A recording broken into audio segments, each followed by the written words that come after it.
Hello, beginning flute players and band directors. Got my head joint today. Wanted to talk about starting out on the flute when you've never played it before and you don't know how to get a sound. I think most flute players learn by just starting with the head joint. I know I did. Honestly, some kids get it right away and some kids take a while and haven't necessarily found a rhyme or reason. So if you're trying to get your first sounds on a flute head joint and it is not working, try not to give up and get super frustrated, because seriously, some people get it right away and some people don't, and it's really not a future indicator of how good you'll be later. It just comes more quickly to some people than others. Now, let's talk about how does this work? What I do, I balance this part of my lip plate here on this bone on my chin. Now, you'll notice my lips can come like completely over the hole. So, I'm going to get my head joint, and then I'm going to stretch my lips and get them lined up, kind of right at that hole, if you can kind of see what I'm doing. I feel like if you can say bleh, that really kind of gets you using the right muscles to play the flute, which I know looks ridiculous, but it actually really is. I feel like it's super helpful. The muscles mostly that we're going to be using are these here and these here. Sneering and frowning. It gives you a really weird look on your face, but I feel like that's the best way to practice it.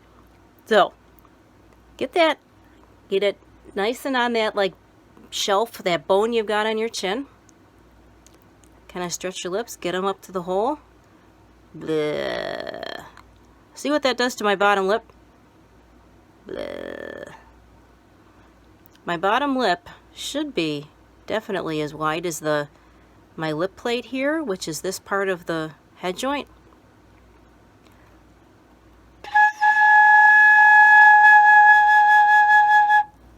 Bleh.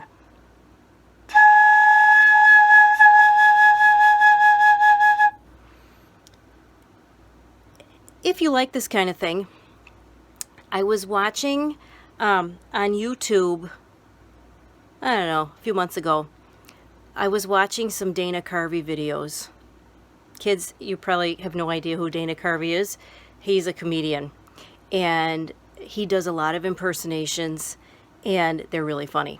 And I happened to watch one of him imitating President Obama. And then I happened to watch another one of him imitating President Trump. And both of them, as I watched him, I thought, those are all the flute muscles. These videos are awesome. So if you happen to look them up on YouTube, there's one where it's on Jimmy Fallon's show, I think, where they're doing the Wheel of Impressions, and he's got Dana Carvey on there. And he's supposed to be imitating President Obama, talking about trick-or-treaters. And as he's talking, he gives this face a lot, which is really helpful for flute. This feels like it's going up. This feels like it's going down. And you'll notice he's not doing this.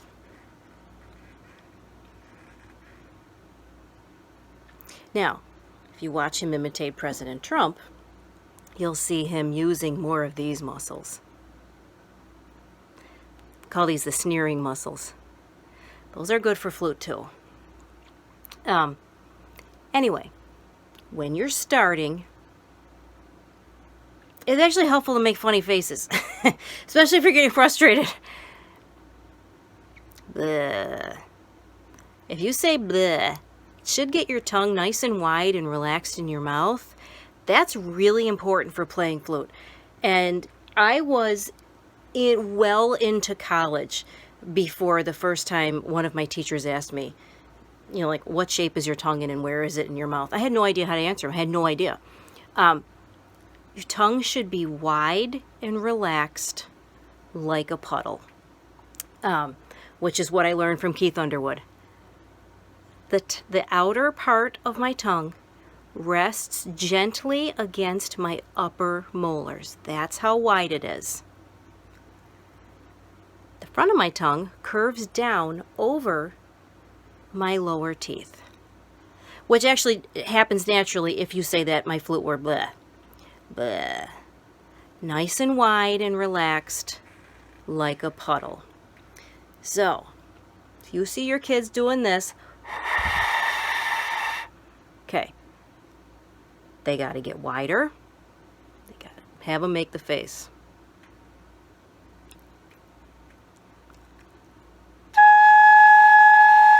The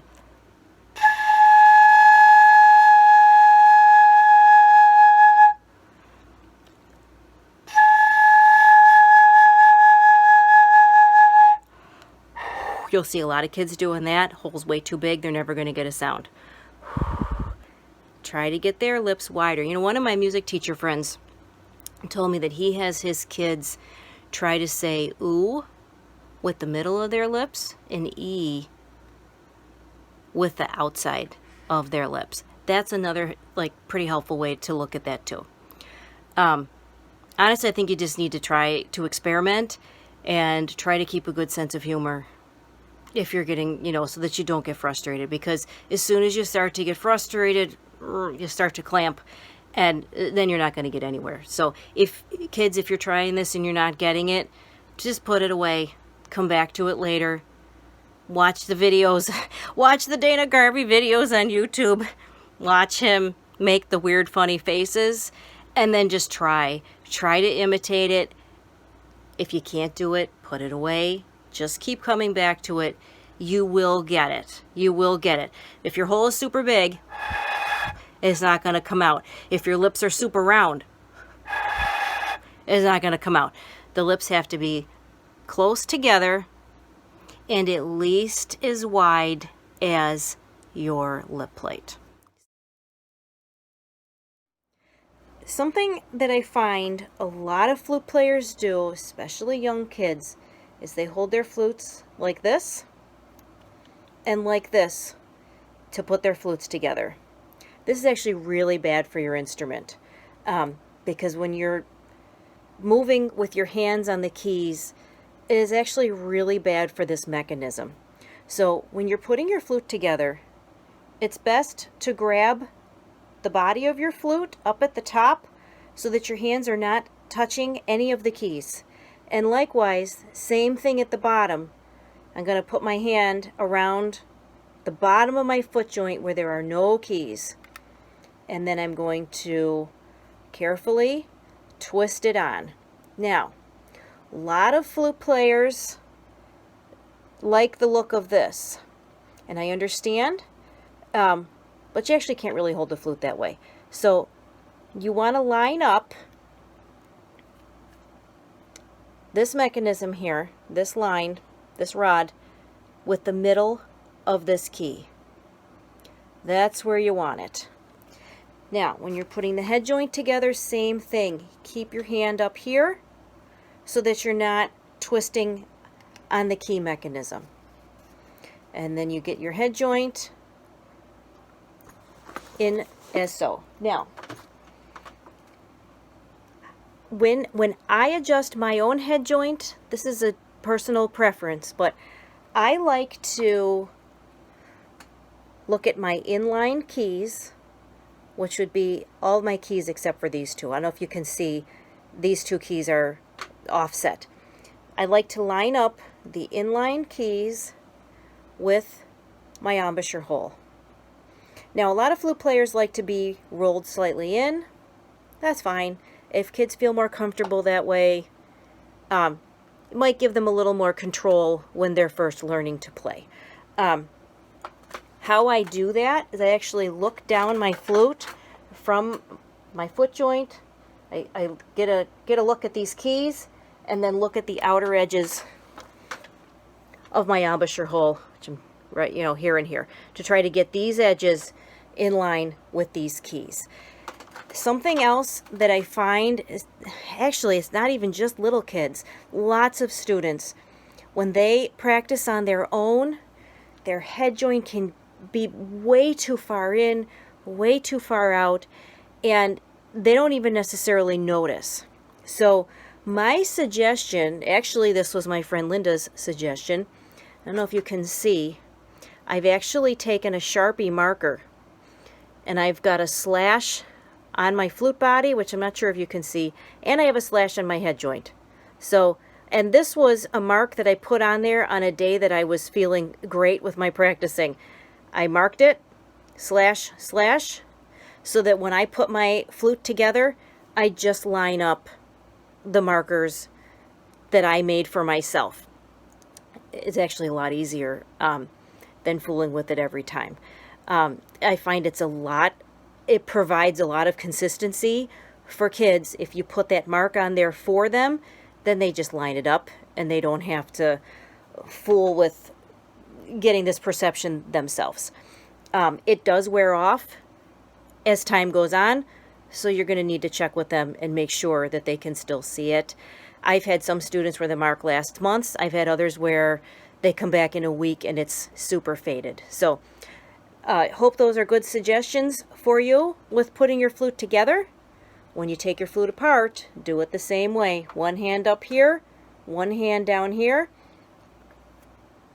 just like that, so that you're not grinding on your key mechanism.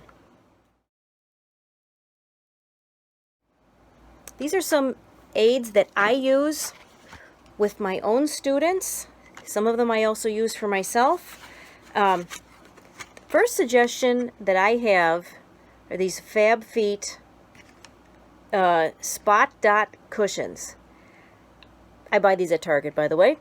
I use these to put on students' flutes so that the kids know where to put their thumb, their right thumb. Lots of young kids want it up here. Some of them will have it even out here. If you can, if the kids are comfortable, I would say try to have their right thumb somewhere in the neighborhood of between these two fingers. Now, I keep my thumb a little further back when I play rather than extending out. It doesn't have to be way in the back, but kind of right on the bottom of the flute, so that it helps me to balance. And then I put a sticker, I use one of these Fab Feet and put it right on the kids' flutes so that they know my right hand goes on, my thumb is on this little padded sticker. This right here is something that I personally really need. This is Dr. Scholl's double air pillow insoles that I cut in rectangles, and this is one of these 3M poster hanging strips that I use to stick this to my flute. Some kids, some small kids, you might find their hands aren't big enough to have one of these. They might not need it. If you've got a kid who's holding the flute like this, rather than having their left hand a little more under the instrument, this might be something that they may find helpful. I use it both for balance and I was really getting to the point where this finger just hurt a lot from pressing on the flute to try to hold it in the right position. So this has been a tremendous help to me. These 3M poster strips don't mark my flute up. If you notice, I've got, you know what, I'll turn it this way so you can see it a little better. Here's my thumb key. Now, most student flutes are not going to have this extra key. This is something that is mostly on professional flutes. So, nonetheless, line up the one edge of this pad about with the start of the thumb key, extending toward the top of the flute, extending toward these trill keys. That's roughly where you're going to have it, if you think they need it. But again, this can be a big help making sure the kids get a good hand position when they're holding their flutes. You want to tell them right hand approaches the flute like a claw. You can see I've got a nice curve to my fingers, lightest touch possible. I tell my kids, when you got the death grip going on your flute, it's like trying to swim with jeans on. You really can't move. Like when you need to move, you really can't. So try to encourage them from the start, the lightest touch possible that they can use to close the keys. Left hand, I basically have balanced on the flute with this part of my finger here right near the joint. I don't know if you can exactly tell. But I want my left hand under the flute. The reason being is because it helps me to make sure that my left fingers are comfortably close to these keys. When you have kids that are extended out like this, they really seem to have a hard time coordinating these fingers on their left hand. So, hope that's helpful. These are a big help. This is the pad that I use, and these command strips. One last note about these. I can't leave this stuck to my flute when I put it in the case. Some cases you don't have to take it off, it'll fit fine. Some cases it won't. So when I pack up my flute at the end of the day, I peel this off and stick it on the top where it can still be in the case, but I can close it. So here is my hand position for the flute. I'm going to talk about breathing when you're a flute player. Here are the problems that I find that flute players have when it comes to breathing, and myself included in this. Band directors, tell me if this looks familiar.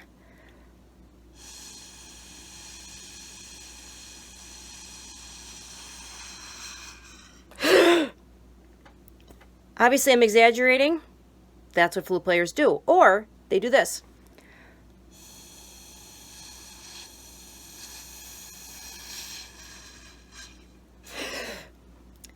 Both of those might get you a bunch of air coming out, but the next breath in, it's going to be rough.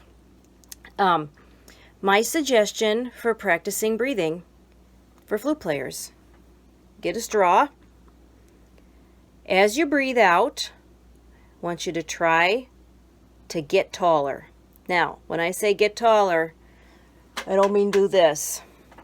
Try to keep the crown of your head as the tallest point on your body.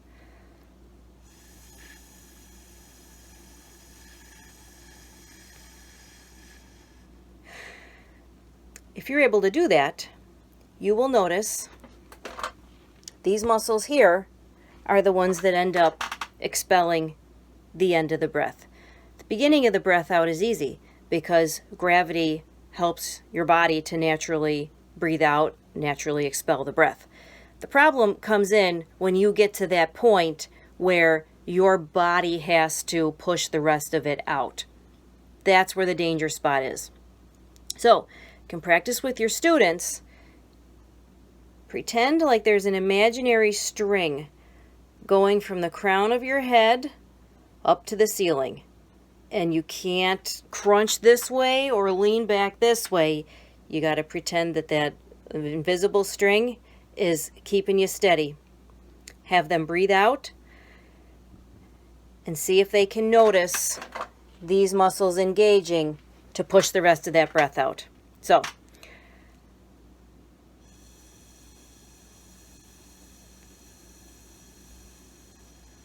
I'm getting to the point where I want to curl forward.